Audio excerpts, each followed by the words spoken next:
Hey everyone, welcome to my video, welcome to my channel, thank you. Um, Today we're going to talk a little bit more in depth about what I mentioned in our last video about me having Turner syndrome. So, like I said, that is the reason I can't have babies on my own. I was diagnosed at 4 years old, and the way I had it explained to me, instead of having 2 X chromosomes, I only had 1. Now most women have the 2, like I said. And we talked about how many people it impacts. So that's usually one of the first questions I get, like, how rare is it? Like, I've never heard of that. So Turner syndrome impacts about 1 in every 2,000 to 2,500 live female births. That's a lot of people. So here's the interesting thing about Turner syndrome. Only about 1 to 3% of us actually make it to birth. That means that despite the fact that there are about 200,000, just under 200,000 cases of Turner syndrome on a yearly basis, only about 80,000 of us live in the United States right now. So that is a very high mortality rate. And the problem is with like having like the specific number, so many women have miscarriages and they don't know they were even pregnant. So it's hard to like determine whether those were Turner syndrome, babies with Turner syndrome. Also, not everyone has the ability to have studies done to find out if those babies that they've miscarried have Turner syndrome. So it's just one of those things. I am lucky to be here, and I'm part of the, like I say, 2%, part of the 2% that actually make it to birth, and I'm very proud of that. So now let's get into what some of the symptoms are. So the 2 most common and major things are height. First thing, that's probably the most noticeable thing, but it's still not something you'd be like, oh, she has Turner syndrome. Honestly, most of us, you probably wouldn't even know something is wrong. You just see a short girl and that's about it. But our height on average is about 5 foot. I'm a little shorter than that. I'm 4'8.5". Rock on, short people. Hey Simone, I know you're the same height as me, girl. Just kidding. But no, Simone Biles is 4'8". So lots of good things come in small packages. Also, infertility. And that, honestly, all of the other things are like, no biggie, a few extra doctor's appointments a year for me. That's it. And being aware of my health. That's it. Infertility is probably the hardest aspect of Turner syndrome. I probably wouldn't honestly give it a second thought if it didn't cause infertility. And that's how it feels for a lot of women. With Turners, I'm not gonna speak for all of them. I am me, and they are who they are. That's what they feel is different. Obviously, I'm not gonna speak for them, but that is the most common thing that I've heard girls with Turner struggle with is the infertility. So those are the 2 major things. And the aspect that makes a lot of Turner's babies abort, basically, or miscarry, heart defects. Girls with Turner's very commonly have major heart problems.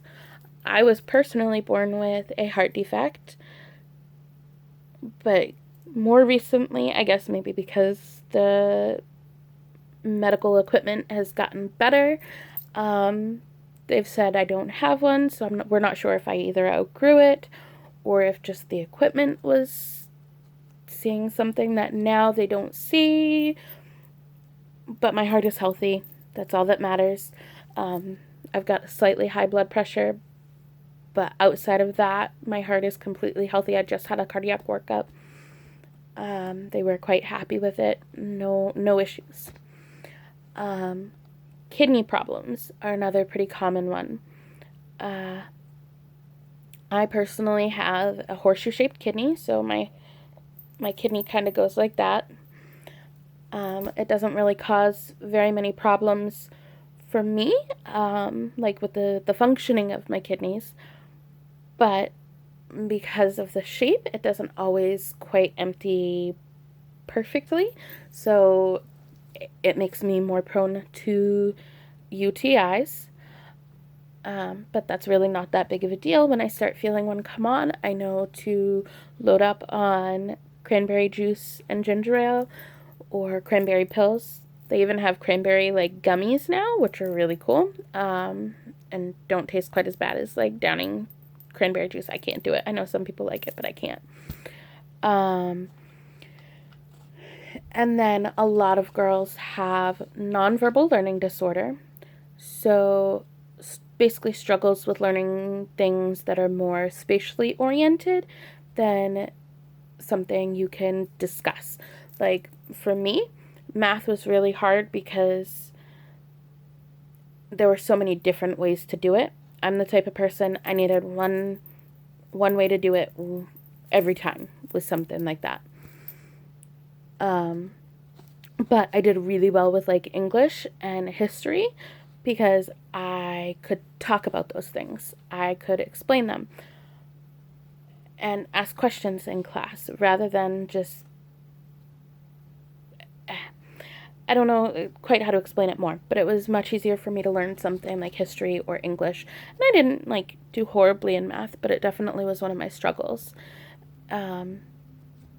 So that is definitely a pretty common struggle with girls with Turner's. And then some of the more physical symptoms would be low set ears. So as you can see, I don't have, I'll give kind of a side view too. I don't have very much space between my ears and the bottom of my chin, or like, yeah, the bottom of my chin. So they're lower set. They should be up a little bit higher. Make shopping for hats sometimes a little bit difficult. That's what having a mom who crochets is for. Thank you, Mama. And then a low hairline. Again, that's not like super noticeable. I just have super thick hair. And then pigmented nevi, which are, so as you can see, I have freckles.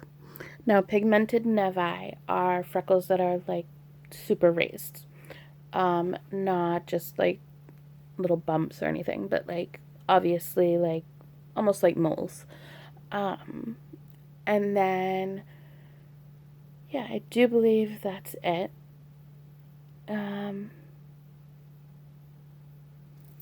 Yeah, I believe that's it. So, for me personally, Turner syndrome was never really like a huge issue. My mom told me about it from birth, or not birth, but when I was, I was part of the process when they diagnosed me. A lot of people wonder how a girl would get diagnosed. So that's usually a karyotype. So that's a blood test, and typically an endocrinologist would do that. An endocrinologist is somebody that works with hormones, basically. So they specialize in things like Turner syndrome, thyroid disorders, diabetes, things like that. So they are the ones your PCP should instruct you to go see, or however you want to word it, send you to get this testing done, because your PCP can't really do very much anyway. Your endocrinologist would be the one to see. And then from there, you would probably go see a cardiologist if you aren't already seeing a cardiologist, to ensure the heart is good. Outside of that, honestly, just having regular, the regular supports and keeping on top of health things. Women with Turner syndrome can live a completely, absolutely 100% normal life. I have a husband. I've been married 9 years. We'll have been together 10 years in January. I went to college, despite the fact that doctors told me I wouldn't.